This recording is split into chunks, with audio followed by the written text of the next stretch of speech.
So yeah, we were talking about the rise of populism, and before we do that, this is an interesting bit of breaking news. Rubio says that Biden administration kept disinformation dossiers on prominent Americans, including Trump, Elon Musk, Alex Jones, a whole bunch of people, and he's releasing these documents now. So yeah, interesting. That's pretty good. Now that's actually a part of the whole populist topic, to be honest with you. All right, let me bring up our definition again. So we're going to talk about a few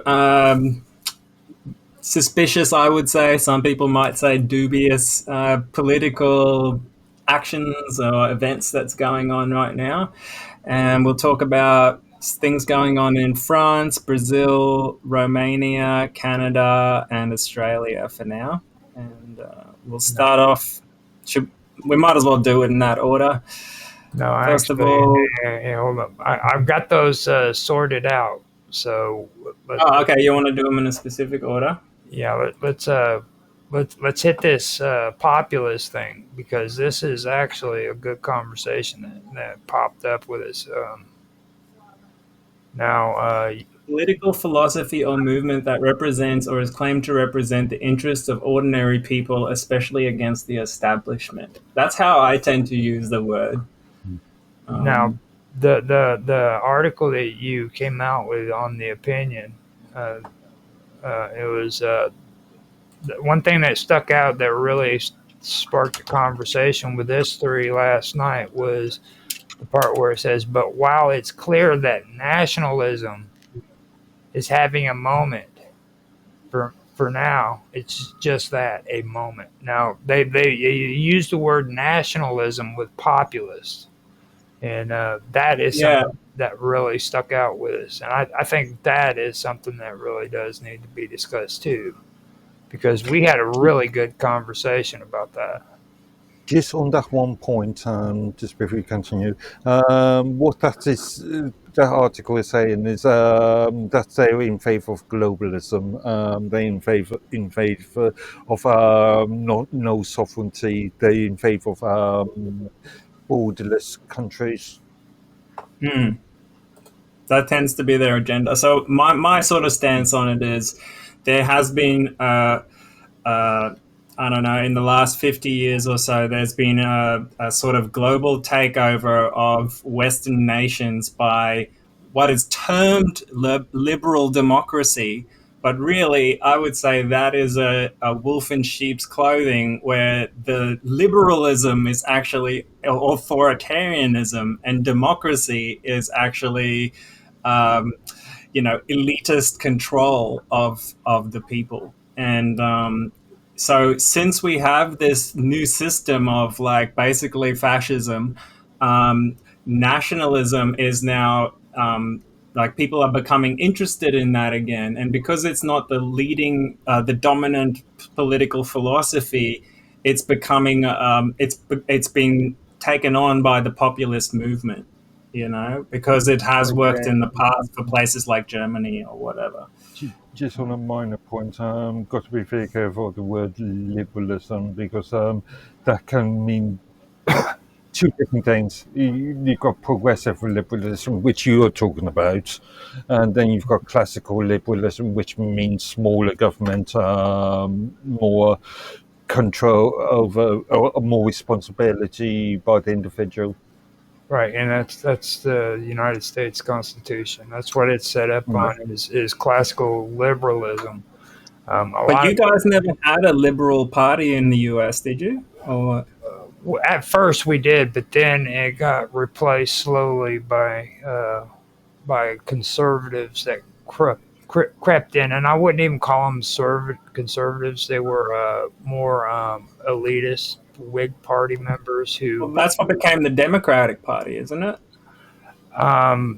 No, not really. The Democratic Party is a freaking mutated version of what the Republican Party was. You've got to be very careful about looking at Republican and Democrat in an historical point of view, because arguably since 1950 they've sort of swapped positions. Yeah. That's right. Well, even more recent, I would say, because like in JFK's time, even the Democratic Party was more liberal. It was like, for power to the people, progressive, what would you call it? More rights to freedom of speech, all that stuff. So you're talking about classical liberalism rather than progressive liberalism. Yeah, I'm just talking about like it's swapped now, but classically liberalism comes from the word liberal or liberty, which is meant to mean freedom, right? And now it started off that way. That's how they sucked people into it. But now the psychopaths have grabbed onto that power of the people and basically turned it into authoritarianism. And like you saw just before, Biden was censoring his political opposition. He like impeached Trump multiple times. All this kind of stuff, censoring people. And now you're talking about more progressive liberalism. When you see, like, don't ever think that like the new form of liberal is the same as what it was before. Now, when you look at the classical liberalism, you have to look at John Locke, okay? You have to read John Locke's literature. And then after that, you go in and you look at the Constitution of the United States and you'll start seeing similarities, okay? John Locke was exiled from England because of his beliefs. So don't mistake John Locke as being something that was implemented in England either, because England was against John Locke's belief system.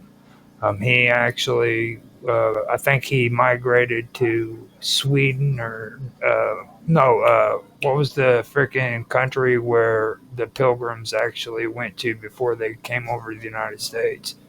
It was where all the hippies are, the ones that smoke all the dope and shit. That was the U.S. What's it? Dutch. There you go. Dutch is a country. It was a Dutch country. It was a Dutch country. But that's where he ended up at, and then he started getting into more discussions about classic liberalism and discussing the right of the individual. And things of that nature. And also, let me point out something else. You'll hear a lot of people always talk about radicals, okay? Now, don't be fooled by that. That is not a new form of political movement that's taken place. Radicals have been around since the French Revolution. They are like an offset of what classical liberalism was, except for they believed in big government and excessive individualism, which means what we have today with the woke movements, where everybody wants each individual person to have their own personal rights, and they want transgenders to be given their own personal rights separate from, a regular normal person, you know what I mean? Whereas constitutional government and classic liberalism says that we don't focus laws on the individual, we focus it on everybody. Everybody has to follow these laws so that freaking we have a justice system that is fair for everybody, you know what I mean? Yeah. There's no identity politics, there's no group politics. Everybody is the same under law and under God. Right. Rendered upon Caesar. Right. I do agree with Elon Musk's view, though, that we need a better system to get rid of old laws that aren't applicable anymore. Because what tends to happen is we just accumulate all these laws, which basically is a limitation on people's freedom. And there needs to be a way to like repeal these laws and like get rid of them. especially if they're unjust laws. Well, this is where we dive into. Again, it depends on the jurisdiction. This is where we start diving into socialism and national socialism and nationalists. See, all of that stuff. This is where I split when it comes to the supposed conservative party in the United States. Okay, they call themselves conservative, but they aren't.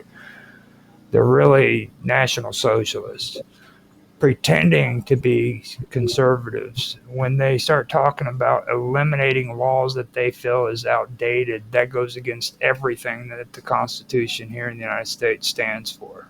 Okay, we actually want to keep those laws so that later on, if the public opinion changes and we want to bring a law back into power, we can do that. So it stays on that codified law that I was talking about. You don't delete laws in the United States, okay? When you make a law, it stays, okay? You can ratify a law, you can... You kind of went blank. So you ratify a law? Are you saying you don't want to ever be able to disband a law? No, you can disband laws in the US. You can stop using laws, okay? But once that law is introduced, it's there. Now, for example, but are you saying that's a good thing? Yes, it is. Because why? Because people change over time, okay? Yeah, but doesn't that mean the laws should change? Well, whenever something happens, it doesn't. Because what happens now is you can abuse an old law like outside of context. You know what I mean, for the modern day. But because that law is there, you can still apply it, and that's happening now. Then that means that people who are making those laws should be very, very responsible about the way they make laws. Okay. But that's not going to happen, Roger, because there's such a thing as money, and politicians love it. It did happen at one time when people were actually doing what they were supposed to be doing. Now, see, in the United States, we believe that freaking laws shouldn't be just automatically passed, or we originally didn't believe that. We believed that they should have been thought through very carefully. That's what our founding fathers wanted. They wanted laws that actually took time and were debated on and discussed so that it didn't just affect us, it affected our children and our grandchildren. And it would say, okay, now 50 years down the road, we don't want our kids to have to go through this or this or this. So they didn't want freaking that to happen. That it was very thought out. As time went on, people began to incorporate freaking this idea that we need fast, speedy laws. And I personally believe that it came from Europe. It came from England. It came from freaking... I would actually disagree with England because if you ever look how our laws are created, generally speaking, the laws will be... A bill will be announced in the House of Commons and then will be reviewed, then will be passed to the House of Lords, then will be reviewed, and this can happen 3 times. And then once it's agreed upon, then it's for the monarch to rubber stamp it. But so here's the thing, when you read the US Constitution, it sounds like they experienced an abuse of power back then by the monarch, and that's why they wanted to create a new country. And so they've seen what happens if you abuse these powers, and that's probably why they were so careful with the initial laws and like constitution and stuff. Exactly. But what happened over time also is like there became, like, as America became richer, there was more money at stake when and like, you know, corporations came into the play where they could incentivize politicians with millions and millions of dollars if they passed laws for their buddies and stuff like this. So now what happens is these laws end up getting passed, even like things that limit your power, like your freedom of speech, for example, with the new anti-Semitism laws and whatnot.